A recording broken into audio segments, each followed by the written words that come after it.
Mr. Patil, I agree with you that Simpa is a unique opportunity which provides kind of a prepayment similar to the mobile technology to the underserved people. But there are several other solar home systems, pay-as-you-go systems in Asia and even in India. So what's so special about Simpa that convinced you to invest in the company? And during the due diligence process, looking at its operational history, please tell us the key features which you learned, because it will be important for other entrepreneurs to learn from this transaction so that they could approach ADB or other investors, to make their case more credible. Well, Simpa has developed this very innovative pricing model called progressive purchase. Under this progressive purchase pricing model, consumers make a small initial down payment, could be as low as 10%, and have a solar home system installed on their premises. Once the solar home system is installed, they top up their systems in small user-defined increments using their mobile phones. Now, each of these payments also adds up towards their final purchase price. Once the system is fully paid, the system unlocks permanently and continues to produce electricity. Thus, what is happening is that because of the progressive purchase pricing, what is effectively done is that a recurring energy expenditure is transformed into an asset purchase. And moreover, it is not pay as you go forever, which is the case in their current alternative of kerosene, but it's pay as you go till you own the system. In our due diligence, we also visited some of these systems which are already installed in Karnataka, and we found that Simpa is working with well-established players in the solar home system market, such as Selco, which further ensures that the solar home systems will be installed and maintained for even after installation.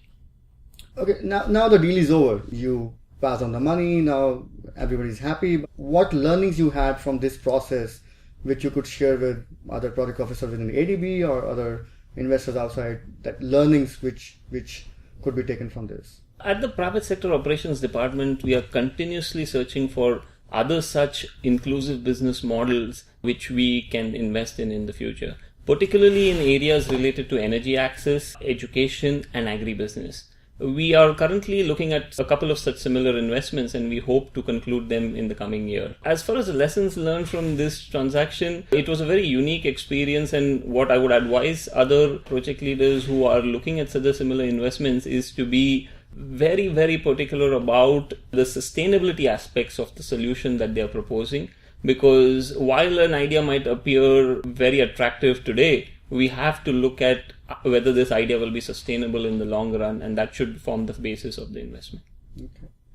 Assuming that Simpa does electrify 60,000 households by 2015 and it's proven commercially viable and successful, and I believe you get your ROI back, would you recommend Simpa for other developing member countries in Asia? And what are the salient features of Simpa or transaction like this would you recommend for other DMCs? Amit, while the problem of electricity access is most acute in India, other developing countries also face similar issues. Simpa's initial focus will remain on India. However, once their operations are established in India, they do intend to diversify to other geographies in other developing countries in Asia.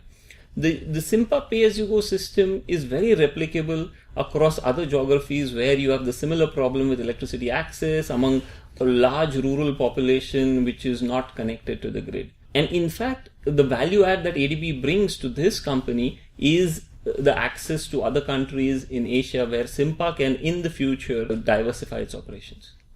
Mr. Acharya, does ADB has a special program to scale up energy access enterprises like Simpa? And if it does, how do you make sure that your recommendation by your program are credible and bankable to investors, not only within ADB but to other impact investors outside? Yeah. When you look at ADB's overarching goal, which is a poverty reduction, and then we all know very well that access to energy can contribute significantly in reducing that poverty. In that process, ADB has been doing energy access projects for a long time, but it has always been on a very ad hoc basis. So in 2008, we started this initiative called Energy for All. The main objective of that one is to increase ADB's own investment on access to energy and then try to mainstream these energy access projects in ADB's regular operations so that we can support more projects from ADB's investment. But at the same time, we also realize that we need to work with other partners. We also need to work with other organizations who are very much active in that area, so that at the end of the day, we all can come together, identify projects, and then help them develop further. And then, in other words, pre-cooking those ideas and make them ready for investment, either from ADB side or also from other investors. And in that cleaning or pre-cooking process, we go through identifying their business model or developing their business model, even testing some of their ideas on the ground, and then looking at the institutional arrangements, cash flow analysis, and all those kind of things, which are very, very important and critical elements for whenever we are trying to do any energy access projects. So once these projects go through this process, we are much more in a confident position to bring it to the attention of our ADB's investment colleagues and also to the other investors outside. Your program is more regional focused. You do work in Pacific Islands, South Asia, Southeast Asia. But energy access problem, for example, in case of Simpa, it's a local problem. For example, in Pacific Islands, the issue is scaling up. You don't have enough demand to aggregate because the population of the islands is so small. In countries like India and Philippines, the issues are regulatory. IPP in India has to take like 10 licenses before they could produce power. How does your program plays with these local versus regional challenges? The way we look at it is issues are local, challenges are local, but there are so many regional similarities. And then there's also a lot to learn from one another. Yeah, you took example of how to do things in the Pacific Island countries where the nature and the issues are very different than what you can expect that in India. Mm-hmm. But on the other hand, for us, what is important is that we need to provide these services to these people regardless of where they are, whether they are in a small Pacific Island country or whether they are in India or in Nepal, in Bhutan or in Philippines or wherever. So this is where we as a regional development bank, I think what we can do or what we are doing it is bringing the lessons learned from one country or from one region to another. India has a lot of challenges and issues, but at the same time, India also has a lot of good business model, and Simpa is one. So how can we replicate that model within India, and also how can we take that model in other countries? That's also one approach that we are taking. On the other hand, what we are also looking at is we organize events, workshops and seminars. That one is not just to bring people together, but this is where they can learn the experiences, the challenges of other countries and how they have resolved that one. For instance, we just recently organized one event in Kathmandu in Nepal, where we invited people not only from Nepal but also from India and also from other regions, where they were able to come and share the lessons learned on how they have actually overcome those barriers, so that other countries can actually learn. So in short, this is where there is an advantage of working in a regional space, so that some of these issues and challenges can be handled much more effectively, much more efficiently if we can bring in this regional dimension or regional element. Your program, understand I support these energy access enterprises, but your program cannot directly fund or invest in these projects, right? You belong to RSDD, which is more of a knowledge management platform. Now, what is the real value add, like taking the example of Simpa for Energy for All in this whole transaction process? What exact role did you play?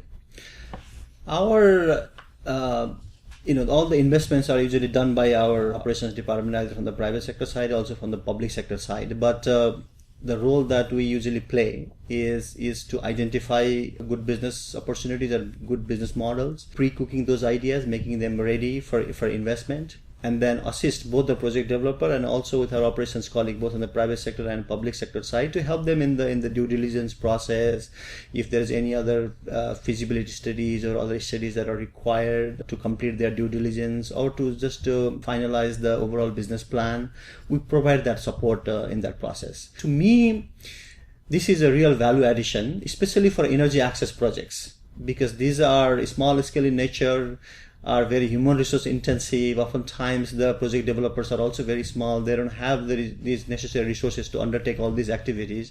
So this is where we can come in and add value to the project developers and also to our operation colleagues, so that they will be able to do more. And very, very happy to hear, Ani, that he has done this excellent job in this Simpa, and then he's looking for some others. I really, really hope that, Ani, you do more. Energy for All program is a partnership where you are partnering with PFAN, Celco, IAX, and there's so many partners, right? And through these partners, one of the objectives is to select entrepreneurs and social enterprises like Simpa, and then find mutual investors, ADB or outside. What's your message for SMEs, the small and medium enterprises and entrepreneurs? What should they do before they approach you or private sector guys? The way we are providing our assistance and services is to assist as many as possible, which means that even though people who are in a very early stage, they can also approach us, and then we can take it forward from them. But what is very important for us is that there has to have some kind of uniqueness in their project. They cannot come here and then say that, oh, we need a $10 million grant, and then I can electrify this many number of villages. So for us, that's not really any uniqueness on that one. There may have some good development outcome of that one, but there is no uniqueness on that one. They are just simply looking for grant assistance to do those projects. So what is important, especially for replicating and scaling it up, need to have some kind of innovative business model. Even though they cannot write it very well, business plan, or they need some assistance in further refining their approaches, fix the implementation arrangement, do some calculations here and there. But as long as they have a unique idea, which is slightly different than what others are doing, that's the most critical part.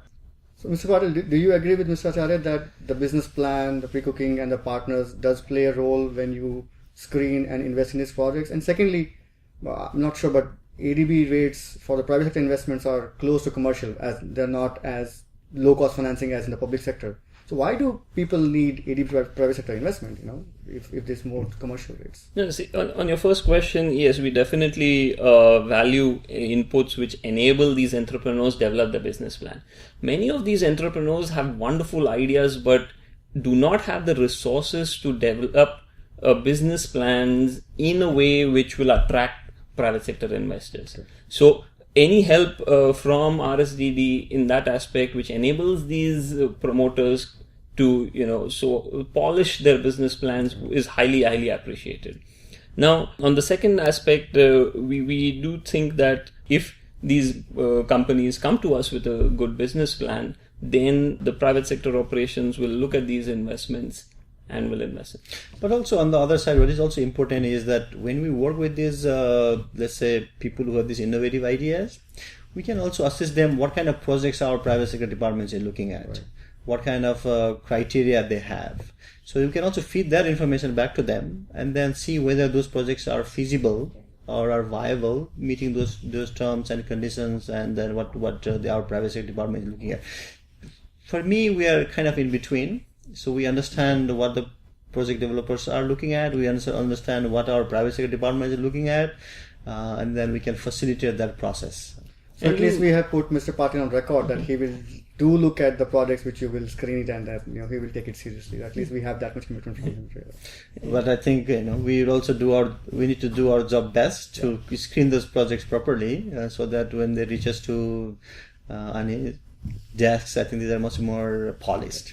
And if I may add, Amit, to your earlier question about that the private sector operations are not, they're not concessional financing. Right, It's on terms with other commercial investors.